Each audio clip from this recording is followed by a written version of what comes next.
So now we want to find out on average how many players, again, I mean on average, what is the number of players a single player kills, and 75% of people have how many kills, while the maximum kills ever recorded was how much.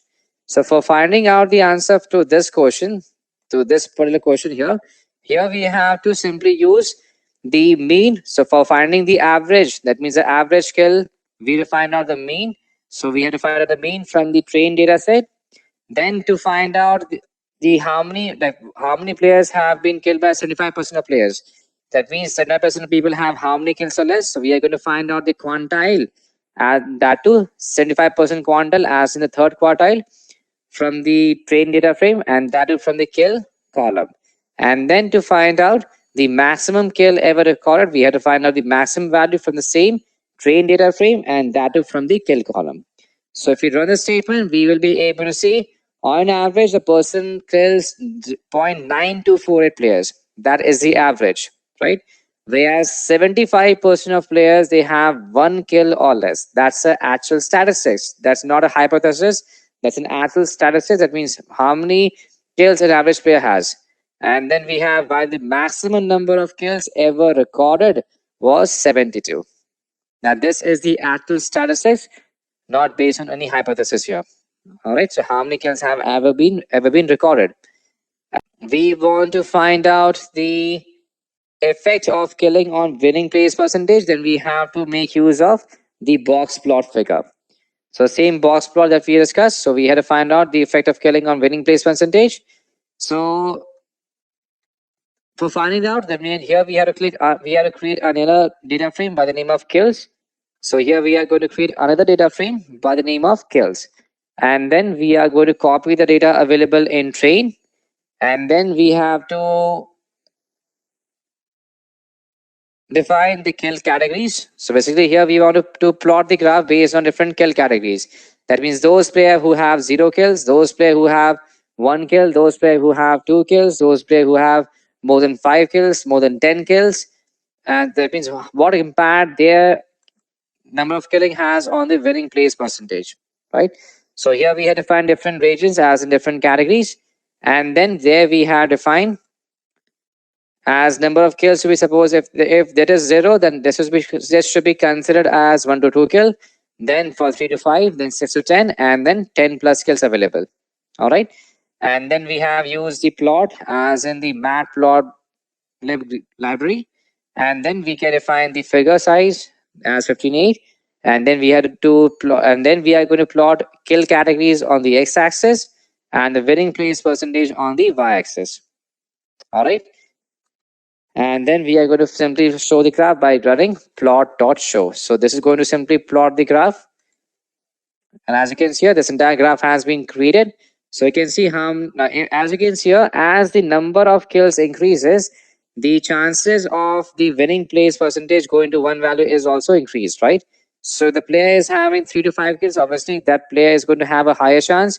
But player who is having, let's say 6 to 10 kills or more than 10 kills, then their chances of winning the game simply increases multifolds, right? That's how it works. All right. So we can simply infer that killing obviously has a high correlation with the winning plays percentage. All right. So now we are going to analyze what is the impact of running on winning plays percentage. So to find out the answer, suppose here we want to find out the number of players who have walked for 0 meters, and again either they die before. So we have to find out how many players they walked for 0 meters. That means we can see there are 2.0329% of players who have walked for 0 meters. That means either they die before even taking a step, or they have just joined the game but they are away from keyboard, which is most likely possible. All right. That is going to be the impact again, and that is going to simply we are going to find out, okay, how many players they don't walk at all. All right. So now we are going to analyze what exactly the effect of running is on winning plays percentage. So we are going to make use of the joint plot. So joint plot, we know that it allows to study the relationship between two numeric variables, right? So we are going to use the SNS library that we have imported, and then by using the join plot, we are going to place winning place percentage on the x-axis and the walking distance on y-axis. And then we are going to define the data. So the data that we are going to use in this frame, in this figure, is going to be for train data frame. And then we are going to define the color to be lime. That is the which color we have to use here. And then we are going to simply use plot.show for plotting the graph. So as we can see here from the graph, as the walking distance increases, so here we have walking distance and here we have the winning place percentage. So as the walking distance increases, the winning place percentage also increases, right? So if a player is walking more distance, then obviously the chances of them winning the game is also higher as per the data that we have the access to. All right. So we can easily infer that walking distance has a high correlation with winning place percentage. If a player is able to walk more distance, then obviously that means player is going to it has been able to survive for longer, right? And the player has survived for longer period of time. That means the player is skilled as well, and that is also going to increase the chance of that player winning the game itself. All right. And then we have to analyze riding. That means what impact riding has on winning place percentage. So to find out the average person drives for how many meters, 99% of people they have driven for how many meters, while the rider has rode for how many meters.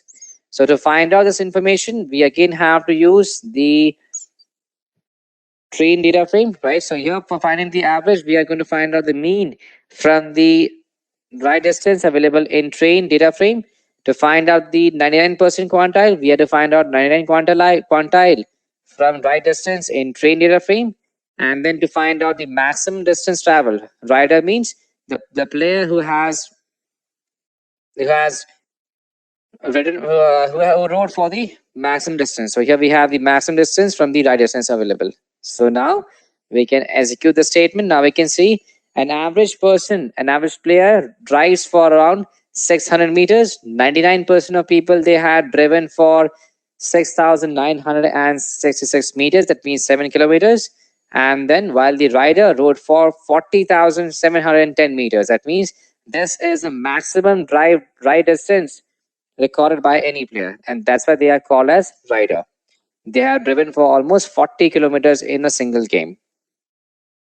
Next, we are going to simply plot this on graph as well. So if you want to analyze the effect of riding on winning pace percentage, then we have to simply use the same SNS library, and there we are going to make use of winning place percentage on x-axis, and then we are going to plot the right distance on y-axis, and then we are going to use the training data frame where we are going to define the height and the color as yellow, and then we are going to simply plot dot show. So this is going to simply plot the current graph, and now we can infer that if the player is able to ride for more distance, then that means the player is skilled as well, and that means that the chances of winning the game is also going to be higher. That is the impact that we have in terms of winning place percentage on ride distance. And okay, can you tell me how you came up with this analysis? I mean, choosing average. So that depends upon our own requirement and what exactly we are trying to achieve here, Educa guess. So we know we have now, for example, if we are trying to analyze now here, we are simply going to create the role, the report itself, right? So if you want to see how much distance have been traveled by 75% or 99% of players, then we can use the reference.